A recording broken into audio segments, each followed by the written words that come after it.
Petrol diesel ದರ ಏರಿಕೆಯ ಬಗ್ಗೆ ಜನರ ಅಭಿಪ್ರಾಯವನ್ನು ಕೇಳ್ತಾ ಇದ್ವಿ. ಎಕ್ಸ್ಪರ್ಟ್ ಅನ್ನು ಮಾತನಾಡಿಸಿದಂಥ ಸಂದರ್ಭದಲ್ಲಿ ಅವರು ಹೇಳ್ತಾ ಇದ್ದಾರೆ, ಅನಿವಾರ್ಯ ಆಗಿತ್ತು ದರ ಏರಿಕೆ. ಆ ಅನಿವಾರ್ಯತೆಯ ಕಾರಣಕ್ಕಾಗಿ ದರ ಏರಿಕೆಯಾಗಿದೆ, ಲಾಭದ ಉದ್ದೇಶದಿಂದ ಕೇಂದ್ರ ಸರ್ಕಾರ ದರ ಏರಿಕೆಯನ್ನು ಮಾಡಿದ್ದಲ್ಲ. ಸೊ ಜನರ ಅಭಿಪ್ರಾಯ ಕೇಳ್ತಾ ಇದ್ವಿ. ಈಗ ಶ್ರೀರಾಮ್ ಅನ್ನೋರು ತುಮಕೂರಿನಿಂದ ಕರೆ ಮಾಡಿದ್ದಾರೆ. ಶ್ರೀರಾಮ್ ಅವರೇ ನಮಸ್ಕಾರ. ನಮಸ್ತೆ ಸರ್. ನಮಸ್ತೆ, ತಮ್ಮ ಅಭಿಪ್ರಾಯ ಏನು? ಏನಿಲ್ಲ ಸರ್, ಈಗ ಹೆಚ್ಚಿಗೆ ಮಾಡಿರೋದು ಸರಿನೇ. ಯಾಕೆಂದ್ರೆ ತಮ್ಮ ಧ್ವನಿ ಸ್ಪಷ್ಟ ಆಗ್ತಿಲ್ಲ ಶ್ರೀರಾಮ್ ಅವರೇ. ಅದರಿಂದ ಈ ಪ್ರಪಂಚದ ಮೇಲೆ ಇದು ತೈಲ ಇದರಿಂದ ಇದಿದೆ, ಅದಕ್ಕೆ ಎಲ್ಲಾ ದೇಶಗಳು ಹೆಚ್ಚಿಗೆ ಮಾಡಿದ್ದಾರೆ. ಈಗ ಇವರು ನಮ್ಮ ದೇಶದಲ್ಲೂ ಮಾಡ್ತಾ ಇದ್ದಾರೆ, ಆದ್ರೆ ಕಡಿಮೆ ಪರ್ಸೆಂಟೇಜ್ ನಲ್ಲಿ ಕಡಿಮೆ ಮಾಡ್ಬೇಕಾಯ್ತು. ಇನ್ನೊಂದು ಏನಂದ್ರೆ ನಮ್ಮ ಮುಖ್ಯಮಂತ್ರಿಗಳು ಕೂಡ ಇದನ್ನ ಟೀಕೆ ಮಾಡಬಾರ್ದು. ಯಾಕೆಂದ್ರೆ ಇವ್ರಿಗಿನ್ನ ಇವರೇ ಜಾಸ್ತಿ ಎಲ್ಲಾದ್ನೂ ಏರಿಸಿರೋದು. ಹಾಲಿಂದ ಹಿಡಿದು, ಮೊಸರಿಂದ ಹಿಡಿದು, ತುಪ್ಪದಿಂದ ಹಿಡಿದು, ಪ್ರತಿಯೊಂದು ಬಸ್ ಚಾರ್ಜ್ ಇಂದ ಹಿಡಿದು ಎಲ್ಲಾ ರೇಟ್ಗಳನ್ನು ಸಿದ್ದರಾಮಯ್ಯನವ್ರು ಬಂದ್ಮೇಲೆ ಹೆಚ್ಚಿಗೆನೆ ಆಗೋಗ್ಬಿಟ್ಟಿದೆ. ಸಿದ್ದರಾಮಯ್ಯನವ್ರು ಏನ್ ಬೆಂತ ಇಟ್ಕೊಳ್ಳಂಗಿಲ್ಲ ನಾವೇನು ಹೆಚ್ಚಿಗೆ ಮಾಡಿಲ್ಲ ಅಂತ. ಯಾಕೆಂದ್ರೆ ಪೂರ್ತಿ ಹೆಚ್ಚಿಗೆ ಮಾಡಿರೋದು ಅವರೇ. ಈ ಗ್ಯಾರಂಟಿ ಯೋಜನೆಗಳು ತಂದು ಅದನ್ನ ನಿಭಾಯಿಸಕ್ಕಾಗೋದಕ್ಕೋಸ್ಕರ ಎಲ್ಲ ಹೆಚ್ಚಿಗೆ ಮಾಡ್ಕೊಂಡ್ ಬಂದಿದ್ದಾರೆ. ಈಗ ಇವ್ರು ಕೇಂದ್ರ ಸರ್ಕಾರದವ್ರು ಮಾಡಿದ್ದಾರೆ, ಆದ್ರೆ ಇವ್ರೇನಪ್ಪ ಅಂದ್ರೆ ಪರ್ಸೆಂಟೇಜ್ ಒಂದ್ ಸ್ವಲ್ಪ ಕಡಿಮೆ ಮಾಡ್ಬೇಕಾಯ್ತು, ಇಷ್ಟೊಂದು ಏರ್ಸ್ಕೋಬಾರ್ದಾಯ್ತು. ಯಾಕೆಂದ್ರೆ ಜನಗಳು ಉಳ್ಕೋಬೇಕಲ್ಲ, ಅದು ಸರ್ಕಾರನೂ ಮೇಂಟೈನ್ ಆಗಬೇಕು, ಸರ್ಕಾರದಲ್ಲಿ ಹಣಕಾಸು ಪರಿಸ್ಥಿತಿನೂ ಉತ್ತಮ ಬರಬೇಕು, ಜನಕ್ಕೂ ಕೂಡ ಭಾರ ಆಗಬಾರದು. ಈಗ 3% ಜಾಸ್ತಿ ಆಗಿದೆ ಪೆಟ್ರೋಲ್ ಅಲ್ಲಿ ಯುದ್ಧ ಶುರುವಾದ ನಂತರ. ಇದು ಬಹಳ ದೊಡ್ಡ ಏರಿಕೆ ಅಂತ ಅನ್ಸುತ್ತಾ ನಿಮಗೆ ಶ್ರೀರಾಮ್ ಅವರೇ? ಅಲ್ಲ, ನಮ್ಮ ರೀತಿ ನಮ್ಮ ಭಾರತದ ಜನ ಸ್ವಲ್ಪ ಬಡವರಲ್ವ ಸರ್, ಹಂಗಾಗಿ ಒಂದು 2% ಮಾಡಿದ್ರೆ ಸಾಕಾಗಿತ್ತು. Thank you. ಈಗ ಇನ್ನೊಬ್ಬರು ಮೈಸೂರಿನಿಂದ ವಿಶ್ವನಾಥ್ ಅವರು. ವಿಶ್ವನಾಥ್ ಅವರೇ ನಮಸ್ಕಾರ. ಸರ್ ನಮಸ್ತೆ ವಿಶ್ವನಾಥ್ ಅವರೇ. ನಮಸ್ಕಾರ ಸರ್. ನಮಸ್ತೆ, ಮಾತಾಡಿ ಸರ್. ಏನ್ ಹೇಳ್ತೀರಿ ತಾವು?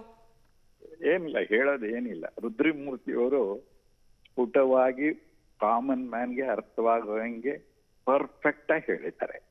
ಒಂದು, ಈ ಇನ್ನೂ ಯುದ್ಧ ನಿಂತರೂ ಸ್ವಲ್ಪ $60 ಬರೋದಿಲ್ಲ ಅಂತ ಹೇಳಿದ್ದು ತುಂಬಾ ಕರೆಕ್ಟ್. ಬಿಕಾಸ್ ಇವಾಗ ಯುದ್ಧ ಮಾಡಿ ಅದರಲ್ಲಿ ಸಾಕಷ್ಟು ನಷ್ಟ ಅನುಭವಿಸಿರೋ ಗಲ್ಫ್ ಕಂಟ್ರೀಸ್ ಎಲ್ಲ they have to manage their lifestyle. ಅವ್ರದ್ದು ನಷ್ಟನೆಲ್ಲ ಅವರು ಸರಿ ಮಾಡ್ಕೊಂಡು ಹೋಗ್ಬೇಕು. ಅದರಿಂದ 80 ಅನ್ನೋದು ತುಂಬಾ ಕರೆಕ್ಟ್ ಆಗಿದೆ ಅವ್ರದ್ದು ಅಸೆಸ್ಮೆಂಟ್.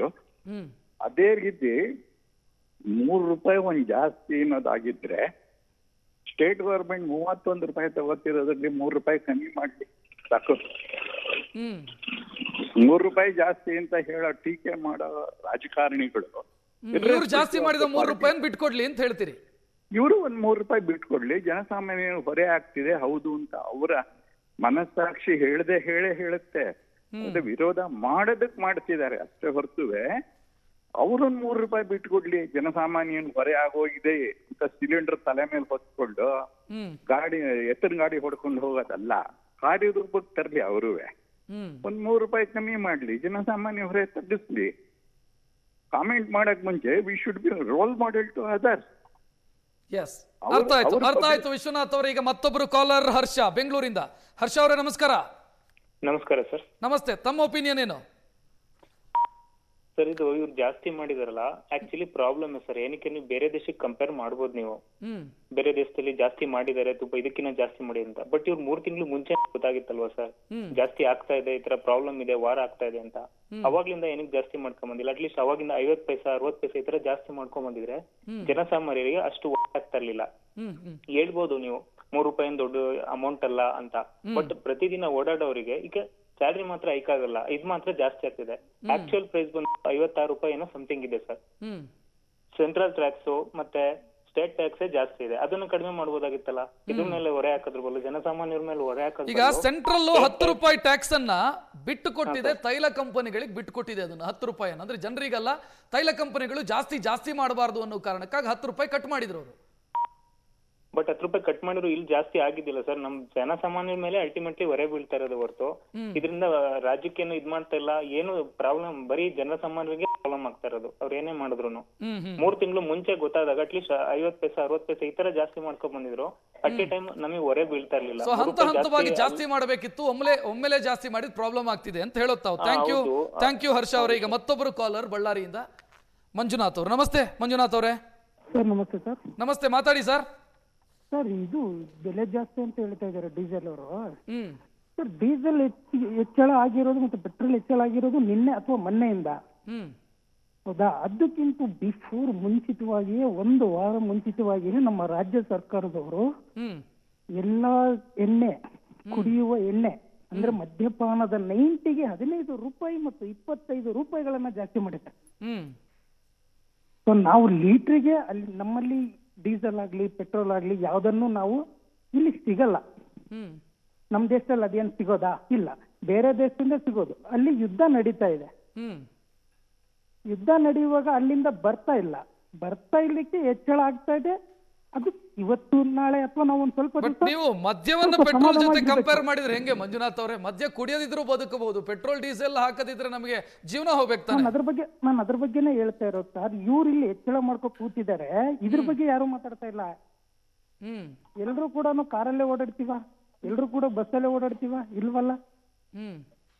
ಇವತ್ತು ಪೆಟ್ರೋಲು ಡೀಸೆಲ್ ಜಾಸ್ತಿ ಆಗಿದೆ ಯುದ್ಧಕ್ಕೆ ಸಂಬಂಧಿತವಾಗಿ. ಈ ಯುದ್ಧ ಮುಗಿದ್ಮೇಲೆ ಮತ್ತು ಪೆಟ್ರೋಲ್ ಡೀಸೆಲ್ ಕಡಿಮೆ ಆಗುತ್ತೆ. ಅಲ್ಲಿವರೆಗೂ ನಾವು ಜನಸಾಮಾನ್ಯರು ಸ್ವಲ್ಪ ಅನುಸರಿಸ್ಕೊಂಡು ಹೋಗ್ಬೇಕು ಅಂತ ಹೇಳ್ತಾ ಇದ್ದೀವಿ. ಅಡ್ಜಸ್ಟ್ ಮಾಡ್ಕೊಳ್ಳಿ ಅಂತ ಹೇಳ್ತಾ ಇದ್ದೀರಿ. ಥ್ಯಾಂಕ್ ಯು ಮಂಜುನಾಥ್ ಅವರಿಗೆ. ಹಾಸನದಿಂದ ಗೌರೀಶ್ ಅನ್ನೋರು ಕರೆ ಮಾಡಿದ್ದಾರೆ. ಗೌರೀಶ್ ಅವರೇ ನಮಸ್ಕಾರ. ನಮಸ್ಕಾರ ಸರ್. ನಮಸ್ತೆ. ಏನ್ ಹೇಳ್ತೀರಿ ಗೌರೀಶ್ ಅವರೇ?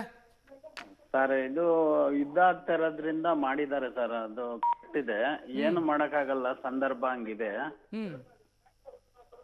ಆದ್ರೆ ಗೌರೀಶ್ ಅವರೇ, ನೀವು ನಿಮ್ಮ ಟಿವಿ ವಾಲ್ಯೂಮ್ ಅನ್ನ ಕಡಿಮೆ ಮಾಡ್ಕೊಳ್ಳಿ. ಗೌರೀಶ್ ಅವರೇ, ನೀವು ನನ್ನ ಜೊತೆ ಮಾತಾಡಿ, ಟಿವಿ ನೋಡ್ಕೊಂಡು ಮಾತಾಡಬೇಡಿ.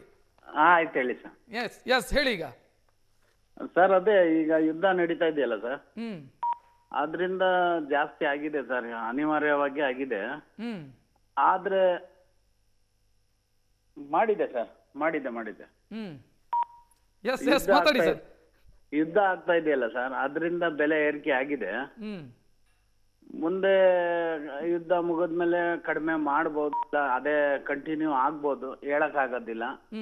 ಆದ್ರೂ ಇವರು ಫ್ರೀ ಗ್ಯಾರಂಟಿ ಎಲ್ಲ ಕೊಟ್ಟಿದಾರಲ್ಲ ಸರ್, ಅದ್ರಿಂದ ನಮ್ಗೆ ಟ್ಯಾಕ್ಸಿ ಅವ್ರಿಗೆಲ್ಲ ಎಷ್ಟು ಹೊಡ್ತಾ ಗೊತ್ತಾ? ನಮ್ಗೆ ಯಾವ್ದೂನು ಒಂದು ಸೀಟು ಸಹಿತ ಆಗ್ತದಿಲ್ಲ. ನಾವು ಒಂದೊಂದ್ಸತಿ ನಾವು ಅಲ್ಲಿಂದ ಖಾಲಿ ಬರ್ಬೇಕಾದ್ರೆ ನೀವು ಟ್ಯಾಕ್ಸಿ ಓಡಿಸ್ತೀರಾ ಗೌರೀಶ್ ಅವರೇ? ಹೌದು, ನಾವು ಟ್ಯಾಕ್ಸಿ ಓಡಿಸ್ತೀವಿ. ನಿಮಗೆ ಈ ಗ್ಯಾರಂಟಿಯಿಂದಲೇ ಸಮಸ್ಯೆ ಆಗಿರೋದು, ದರ ಏರಿಕೆಯಿಂದ ಸಮಸ್ಯೆ ಆಗಿರೋದು ಅಲ್ಲ ಅಂತ ಹೇಳೋದು ನೀವು?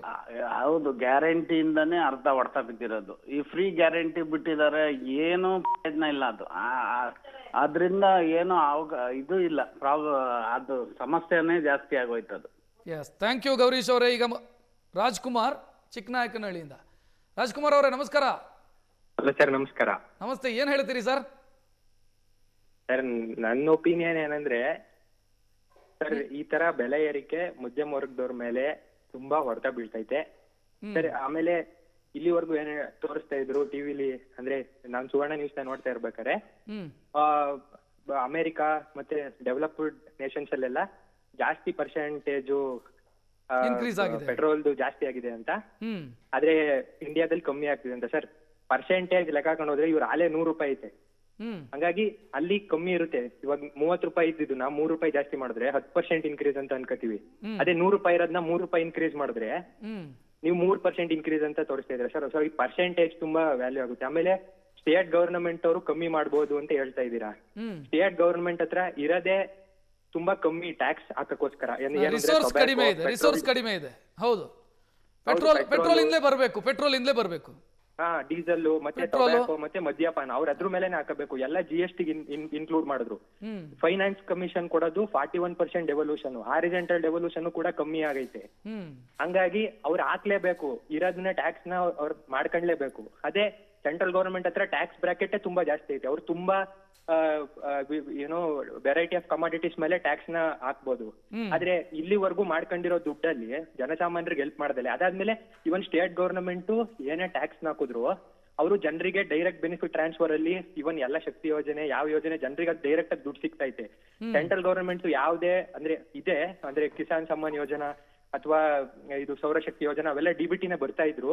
Comparative to state government social sector ಮೇಲೆ ಸ್ಟೇಟ್ ಗವರ್ನಮೆಂಟ್ ಏನು ದುಡ್ಡನ್ನ ಕೊಡ್ತಿದೆ, ಆದ್ರೆ ಸೆಂಟ್ರಲ್ ಗವರ್ನಮೆಂಟ್ ಇಂದ ಸೋಷಿಯಲ್ ಸೆಕ್ಟರ್ ಮೇಲೆ ಅಷ್ಟೊಂದು ಆಗ್ತಾ ಇಲ್ಲ. ಎಲ್ಲ ಕ್ಯಾಪಿಟಲ್ ಇನ್ವೆಸ್ಟ್ಮೆಂಟ್ ಮಾಡ್ತೀವಿ ಅಂತ ಮಾಡ್ತಾ ಇದಾರೆ.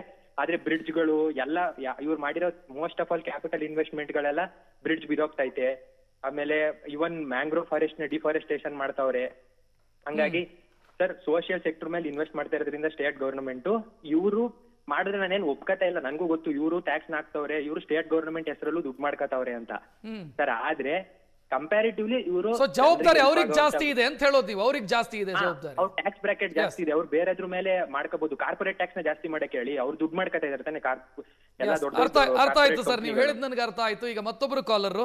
ನಮಸ್ತೆ ಸರ್, ಕೋಲಾರದಿಂದ ಅವಿನಾಶ್ ಅವರು. ಅವಿನಾಶ್ ಅವರೇ ನಮಸ್ಕಾರ. ನಮಸ್ಕಾರ ಸರ್, ಅವಿನಾಶ್ ಅಂತ, ದೇವರಾಯ ಸಮುದ್ರ ಅಂತ, ಕೋಲಾರ ಡಿಸ್ಟ್ರಿಕ್ಟ್.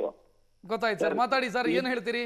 ಈ ₹3 ಬೆಲೆ ಏನಿದೆ, ಸಾಮಾನ್ಯ ಜನರು ಬೆಲೆ ತೆತ್ತಲೇಬೇಕು ಸರ್. ಬೇರೆ ದೇಶಗಳಲ್ಲಿ ನೀವೇ ಹೇಳಿದ್ರಿ, ಇವಾಗ ತಾನೇ ರುದ್ರಮೂರ್ತಿ ಅವರು ಹೇಳಿದ್ರು, ಯುನೈಟೆಡ್ ಸ್ಟೇಟ್ಸ್ ಅಂತಹ ದೇಶದಲ್ಲೇನೆ 80% ಜಾಸ್ತಿ ಆಗಿದೆ. ಮತ್ತೆ ಈ ಹಿಂದೆ ನೋಡಿದ್ರೆ 2004ರಲ್ಲಿ ₹34 ಇತ್ತು ಪೆಟ್ರೋಲು, 2014ಕ್ಕೆ ಬರೋ ಅಷ್ಟ್ರಲ್ಲಿ ₹72 ಬಂದಿತ್ತು. ಆಮೇಲೆ ಈ ಬೆಲೆ ಏರಿಕೆ ಏನಿದೆ, ಇದು ಬೆಲೆ ಏರಿಕೆನೆ ಅಲ್ಲ. ನಮ್ಮ ಬಿಜೆಪಿ ಅವರೇನು, ಕರ್ನಾಟಕ ರಾಜ್ಯದ ಬಿಜೆಪಿ ಅವ್ರು ಏನಿದ್ದಾರೆ, ಅವರು ಸಮರ್ಥನೆ ಮಾಡ್ಕೋತಾ ಇಲ್ಲ, ಬರೀ ಅಡ್ಜಸ್ಟ್ಮೆಂಟ್ ಮಾಡ್ಕೊಂಡು. ಅವಿನಾಶ್ ಅವರೇ, ಹಾ ಸರ್, ಎಸ್, ಅಡ್ಜಸ್ಟ್ಮೆಂಟ್ ಮಾಡ್ತಿದ್ದಾರೆ ಬಿಜೆಪಿ ಅವರು. ಸ್ಟೇಟ್ ಬಿಜೆಪಿ ಅವರು ಜಾಗೃತಿ ಮೂಡಿಸ್ತಿಲ್ಲ ಅಂತ ಹೇಳೋದು. ಅವರು ಜನರಿಗೆ ತಿಳಿಸ್ಕೊಡ್ಬೇಕು. ಬಿಜೆಪಿ ಅವ್ರು ಏನಿದ್ದಾರೆ, ಕೇಂದ್ರ ಸರ್ಕಾರದ ಯಾವ ಯೋಜನೆನೂ ಜನರಿಗೆ ತಿಳಿಸ್ಕೊಡ್ತಿಲ್ಲ. ಅವರು ಕೇಂದ್ರ ಸರ್ಕಾರ ಬೆಲೆ ಏರಿಕೆ ಮಾಡಿದ್ರು ಆ ಬೆಲೆ ಏರಿಕೆನ ಜಸ್ಟಿಫೈ ಮಾಡ್ಬೇಕು ಸರ್. ಒಂದು ಪಾರ್ಟಿಯಾಗಿ, ಸ್ಟೇಟ್ ಪಾರ್ಟಿಯಾಗಿ ಆಪೋಸಿಷನ್ ಅಲ್ಲಿ ಇದ್ಕೊಂಡು ಇಲ್ಲಿ ರಾಜ್ಯ ಸರ್ಕಾರದ ವಿರುದ್ಧವಾಗಿ ಅವರು ಹೋರಾಟಗಳು ಮಾಡ್ತಿಲ್ಲ, ಅಡ್ಜಸ್ಟ್ಮೆಂಟ್ ಮಾಡ್ಕೊಂಡಿದ್ದಾರೆ. ನಮ್ಮ ರಾಜ್ಯಾಧ್ಯಕ್ಷರು ಇರ್ಬೋದು ಅಥವಾ ವಿರೋಧ ಪಕ್ಷದ ನಾಯಕರಾದಂತ ಮಾನ್ಯ ಅಶೋಕ್ ರವ್ರು ಇರ್ಬೋದು, ಅವ್ರು ಬೀದಿಗಿಳಿಬೇಕು. ಈ ರಾಜ್ಯ ಸರ್ಕಾರ ಏರಿಕೆ ಮಾಡಿಲ್ವಾ? ಎಸ್, ಅರ್ಥ ಆಯ್ತು ಅವಿನಾಶ್ ಅವರು. ಈಗ ಮತ್ತೊಬ್ರು ಕಾಲರ್. ನಮಸ್ಕಾರ, ಗವಿಯಪ್ಪ ಅವರು ಹಾವೇರಿಯಿಂದ. ರವಿಯಪ್ಪ ನಮಸ್ತೆ. ನಮಸ್ತೆ ಸರ್. ನಮಸ್ತೆ, ಏನ್ ಹೇಳ್ತೀರಿ ಸರ್? 93, 98 ಅವೇನು ₹3 ಅದೇನ್ ದೊಡ್ಡ ಮಹಾ ಅಲ್ರಿ.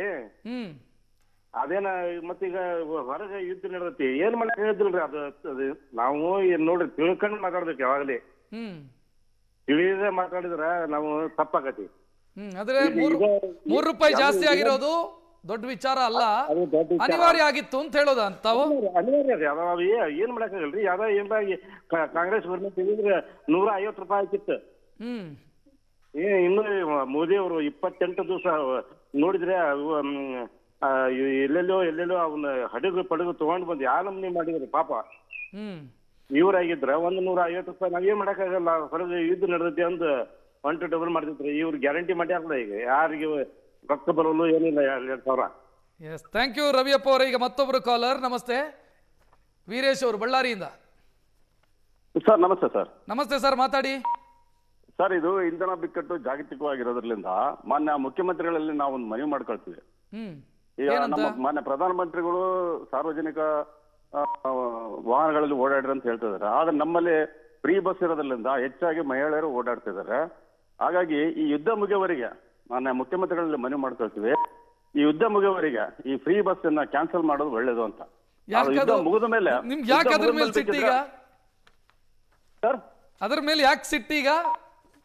ಸಿಟ್ಟಲ್ಲ ಸರ್, ಈಗ ಸಾರ್ವಜನಿಕ ನಾವು ಬಸ್ಗಳಲ್ಲಿ ಓಡಾಡ್ಬೇಕು ಅಥವಾ ಇದರಲ್ಲಿ ಓಡಾಡ್ಬೇಕು, ಬಸ್ಗಳು ಜಾಸ್ತಿ ಮಾಡಿ ಅಂತ ಹೇಳಿ ಸರ್. ಪಾಪ ಮಹಿಳೆಯರಿಗೆ ಫ್ರೀ ಕೊಟ್ಟಿದ್ದನ್ನ ಯಾಕೆ ಕಿತ್ಕೋಬೇಕು ಅಂತ ಹೇಳ್ತೀರಿ ನೀವು? ಸರ್ ಫ್ರೀ ಕಿತ್ಕೊಳ್ಳಲ್ಲ ಸರ್. ಈ ಯುದ್ಧ ಸಮಯದಲ್ಲಿ ಅಟ್ಲೀಸ್ಟ್ ಯುದ್ಧ ಮುಗಿಯುವವರೆಗೆ ಆದ್ರೂ ಅದನ್ನ ಬಂದ್ ಮಾಡ್ರಿ ಸರ್. ಆಮೇಲೆ ಮತ್ತೆ ನೀವು ಅದನ್ನ ಫ್ರೀ ಬಸ್ ಕೊಡಿ ಸರ್. ಓಡಾಡ್ಲೇಬೇಕಲ್ಲ, ಯುದ್ಧ ಇದ್ರು ಯುದ್ಧ ಇಲ್ದೇ ಇದ್ರು ಪಾಪ ಅವ್ರ ಕೆಲಸಕ್ಕೆ ಹಂಗಲ್ಲ ಸರ್. ಈಗ ನಾವು ಸಾರ್ವಜನಿಕವಾಗಿ ನಾವು ಬಸ್ಗಳಲ್ಲಿ ಓಡಾಡ್ಬೇಕಂದಾಗ ಮಹಿಳೆಯರೇ ಹೆಚ್ಚಾಗಿ ತುಂಬಿರುತ್ತದೆ. ನಮಗೆ ನಿಲ್ಲಕ್ಕೂ ಈ ಮಿಡ್ಲ್ ಅಂದ್ರೆ ಈ 40-45 ವರ್ಷದವ್ರು ಎಷ್ಟಂತ ನಿಲ್ತು ಪ್ರಯಾಣ ಮಾಡಕ್ಕಾಗುತ್ತೆ ಸರ್? ಅದು ಪ್ರಾಬ್ಲಮ್ ಆಗಿದೆ ಸರ್. ಒಂದ್ ಸ್ವಲ್ಪ ಎಲೆಕ್ಟ್ರಿಕ್ ಬಸ್ಗಳನ್ನ ಹಾಕ್ರಿ, ಜಾಸ್ತಿ ಮಾಡ್ರಿ ಅಂತ ಹೇಳಿ ಸಮಸ್ಯೆ ಬಗೆಹರಿಸಿ. ಪಾಪ ಮಹಿಳೆಯರಿಗೆ, ಬಡ ಮಹಿಳೆಯರಿಗೆ ಏನೋ ಕೊಟ್ಟಿದ್ದಾರೆ ಅಥವಾ ಬಡವರು ದೊಡ್ಡ ಸಂಖ್ಯೆಯಲ್ಲಿ ಲಾಭ ಪಡ್ಕೊಳ್ತಿದ್ದಾರೆ, ಅದನ್ನ ಕಿತ್ಕೋಬೇಡಿ, ಕಿತ್ಕೊಳ್ಳಿ ಅಂತ ಹೇಳೋದು ಸರಿಯಲ್ಲ. ಸಂಕಷ್ಟ ಕಾಲ ಸರ್, ಸಂಕಷ್ಟ ಕಾಲದಲ್ಲಿ ಒಂದು 6 ತಿಂಗಳು ವರ್ಷ ಬಂದ್ ಮಾಡಿದ್ರೆ ಏನು ರಾಜ್ಯ ಸರ್ಕಾರ ಬಡವರು ಯಾರು ಏನು ಅನ್ಯಾಯ ಆಗಲ್ಲ. ನಿಮ್ಮ ಅಭಿಪ್ರಾಯ ನಾನು ಗೌರವಿಸ್ತೀನಿ, ಆದ್ರೆ ನಾನು ಒಪ್ಕೊಳ್ಳಲ್ಲ ಆ ಅಭಿಪ್ರಾಯವನ್ನ. ಈಗ ಮತ್ತೊಬ್ರು ಕಾಲರ್. ನಮಸ್ತೆ, ರಾಮಣ್ಣ ಅವರು ಚಿಕ್ಕಬಳ್ಳಾಪುರದಿಂದ. ರಾಮಣ್ಣ ಅವರೇ ನಮಸ್ಕಾರ. ನಮಸ್ಕಾರ ಸರ್. ನಮಸ್ತೆ ಸರ್, ಏನ್ ಹೇಳ್ತೀರಿ? ಸರ್, ಈ ಬೆಲೆ ಏರಿಕೆ ಪೆಟ್ರೋಲ್ ಏನ್ ಏರಿಸಿದಾರೆ ಅನ್ನೋದು, ಇದ್ರ ಬಗ್ಗೆ ಮಾನ್ಯ ಪ್ರಧಾನಮಂತ್ರಿಗಳು ಉಗ್ರಗಾಮಿಗಳ ಹಿಟ್ ಲಿಸ್ಟ್ ನಲ್ಲಿದ್ದಾರೆ. ಅವರು ತಮ್ಮ ಭದ್ರತೆಯನ್ನ ಕಡಿತ ಮಾಡ್ಕೊಂಡಿದ್ದಾರೆ. ಒಂದು ದೇಶದ ಚುಕ್ಕಾಣಿ ಇಟ್ಕೊಂಡಿರ್ತಕ್ಕಂಥ ಭದ್ರತೆನೇ ಬೇಡ, ನಾವು ಮಿತವೇ ಮಾಡೋಣ ಅಂದವಾಗ ಅವ್ರ ಜೊತೆ ನಾವು ಕೈ ಜೋಡಿಸ್ಬೇಕಾಗಿರ್ತಕ್ಕಂಥ ಕರ್ತವ್ಯ ನಮಗಿದೆ. ಕೆಲವು ಜನ ಏನ್ ಮಾಡ್ತಾರೆ ಅಂದ್ರೆ, ಸುಮಾರು ಒಂದು 2 ಕಿಲೋಮೀಟರ್ ಹೋಗ್ಬೇಕಾದ್ರೂ ಮೋಟರ್ ಬೈಸ್ಕಲ್ ಬಳಸ್ತಾರೆ. ಅದೇ ನಡ್ಕೊಂಡಾಗ ವ್ಯಾಯಾಮ ಮಾಡ್ಬೋದು, ಇದ್ದಂಗಿರುತ್ತೆ, ಆರೋಗ್ಯಕ್ಕೆ ಒಳ್ಳೇದಲ್ವಾ? ಈ ರೀತಿ ಮಿತವ್ಯಯ ಮಾಡ್ಬೇಕು. ಆಮೇಲೆ ಇದು ಶಾಶ್ವತ ಅಲ್ಲ ಬೆಲೆ ಏರಿಕೆ. ಇದು ಏನು ಹರ್ಮಿಸ್ ಜಲಸಂಧಿ ಒಂದು ತೀರ್ಮಾನ ಆಗುತ್ತೆ, ಅದಾದ್ಮೇಲೆ ಮತ್ತೆ ತಂತಾನೆ ಇಳಿಯುತ್ತೆ. ಆವಾಗ ಕೇಂದ್ರ ಸರ್ಕಾರ ಏರಿದವ್ರನ್ನ ಇಳಿಸದೇ ಇದ್ರೆ ಆವಾಗ ಕೇಂದ್ರ ಸರ್ಕಾರ ದೂರ್ಬೋದು. ಇದು ಅನಿವಾರ್ಯ ಪರಿಸ್ಥಿತಿ, ಇಂಟರ್ನ್ಯಾಷನಲ್ ಪರಿಸ್ಥಿತಿ, ಅಂತಾರಾಷ್ಟ್ರೀಯ ಮಟ್ಟದಲ್ಲಿ ಆಗಿರ್ತಕ್ಕಂಥ ಒಂದು ಇದರಿಂದ ನಾವು ಒಗ್ಗಿಕೊಳ್ಳಲೇಬೇಕು. ಇದರಲ್ಲಿ ರಾಜಕಾರಣ ಮಾಡಬಾರ್ದು. ವಿರೋಧ ಪಕ್ಷಗಳು ಇದ್ರ ಜೊತೆ ಸರ್ಕಾರ ಜೊತೆ ಕೈ ಜೋಡಿಸ್ಬೇಕು ಅಂತ ನಾನು ಹೇಳ್ತೀನಿ. Yes sir, thank you. ಈಗ ಹೊನ್ನಾವರದಿಂದ ಮಾರುತಿ ಅವರು. ನಮಸ್ತೆ ಸರ್. ನಮಸ್ಕಾರ, ನಾನು ಮಾರುತಿ ಹೊನ್ನಾವರಿಂದ. ಈಗ ಬೆಲೆ ಏರಿಕೆ ಅಂತ ಹೇಳಿ ಎಲ್ಲಾ ಮಾಡಿರೋದು ನಮ್ಮಿಂದ ಆಯ್ತು ಯಾವ ಗೌರ್ಮೆಂಟ್ ಅವು ಇವು ಮಾಡ್ಯಾರ, ನಾವೇ ಕಾರಣಕರ್ತರು. ಪಾಯಿಂಟ್ ಏನಂದ್ರೆ, ಈಗ ನಮ್ಮ ಜನಸಾಮಾನ್ಯರ ಬದುಕು ಏಳಿಗೆಗೋಸ್ಕರ ನೀವ್ ಹೇಳ್ತಿದ್ರಿ. ಈಗ ಏನ್ ಹೇಳ್ತಿದ್ರಿ? ಜನಸಾಮಾನ್ಯರ ಬದುಕು ಏರಿಕೆ ಆಗ್ಬೇಕು, ಒಳ್ಳೇದಾಗ್ಬೇಕು, ಏಳಿಗೆ ಆಗ್ಬೇಕು ಅನ್ನೋದು ಅಭಿಪ್ರಾಯ. ಹೌದಾ? ಆ ಏಳಿಗೆ ಆಗ್ಬೇಕಾದ್ರೆ ಈ ಪೆಟ್ರೋಲ್ ರೇಟ್ ಡೀಸೆಲ್ ರೇಟ್ ಸಂಬಂಧ ಇಲ್ಲ. ಇವು ಜನ ಈಗ ಇದೇ ನಮಗೆ ಸಿದ್ದರಾಮಯ್ಯನವರಾಗಲಿ, ಕಾಂಗ್ರೆಸ್ ಗೌರ್ಮೆಂಟ್ ಆಗಲಿ, ಬಿಜೆಪಿ ಗೌರ್ಮೆಂಟ್ ಆಗಲಿ ಸರಿಯಾಗಿ ಕೊಡಿಸೋದು, ಓಸಿ ಇಸ್ಬಿಟ್ಟು ಲಾಟ್ರಿ ಗುಟ್ಕ ದೌರ್ಜನ್ಯ, ಶೋಷಣೆ, ಭ್ರಷ್ಟಾಚಾರ, ಡ್ರಗ್ಸ್ ಎಲ್ಲ ನಡೀತಾ ಇದೆಯಲ್ಲ, ಅದನ್ನ ಕಡಿಮೆ ಮಾಡಿ ಆಟೋಮೆಟಿಕ್ಲಿ ಜನರ ಉದ್ಯೋಗ ಬಾಳ್ವೆ ಆಗತ್ತೆ. ಜನರು ಇದು ಯಾವ್ದು ಪ್ರಶ್ನೆ ಮಾಡೋ ಪ್ರಶ್ನೆನೇ ಇರೋದಲ್ಲ ಸರ್, ನನ್ನ ಅಭಿಪ್ರಾಯ ಇದು. ಆಮೇಲೆ ಇದು ಮೂಲ ಕಾರಣ ಏನು? ಈಗ ಮೂಲ ಕಾರಣ ಏನಂಬುದು ಹುಡುಕ್ಬೇಕಷ್ಟೇ. ಕಾಂಗ್ರೆಸ್ ಮೈಲಾರಕ್ಕೆ ಹೋಗೋದು ಬೇಕೇ ಇಲ್ಲ. ಕಾಂಗ್ರೆಸ್ ಮೈಲಾರಕ್ಕೆ ಹೋಗೋದು ಯಾಕೆ ಮಾತಾಡ್ಬೇಕು? ನೇರವಾಗಿ ಮಾತಾಡಲ್ಲ. ಜನಸಾಮಾನ್ಯರ ಬದುಕು ಪುರೇ ಬಟ್ಟೆ ಆಗಿದೆ, ಸತ್ಯಾನಾಶ ಆಗಿದೆ. ಎಸ್, ಥ್ಯಾಂಕ್ ಯು ಮಾರುತಿ ಅವರೇ. ಸುವರ್ಣ ನ್ಯೂಸ್ ಜೊತೆಗೆ ಮಾತನಾಡಿದ್ದಕ್ಕೆ ಇನ್ನಷ್ಟು ಜನರನ್ನ ಮಾತನಾಡಿಸ್ತೀನಿ, ನಿಮಗೆ ಮಾತನಾಡೋದಕ್ಕೆ ಅವಕಾಶ ಕೊಡ್ತೀನಿ. ಚಿಕ್ಕ ಬ್ರೇಕ್ ನಂತರ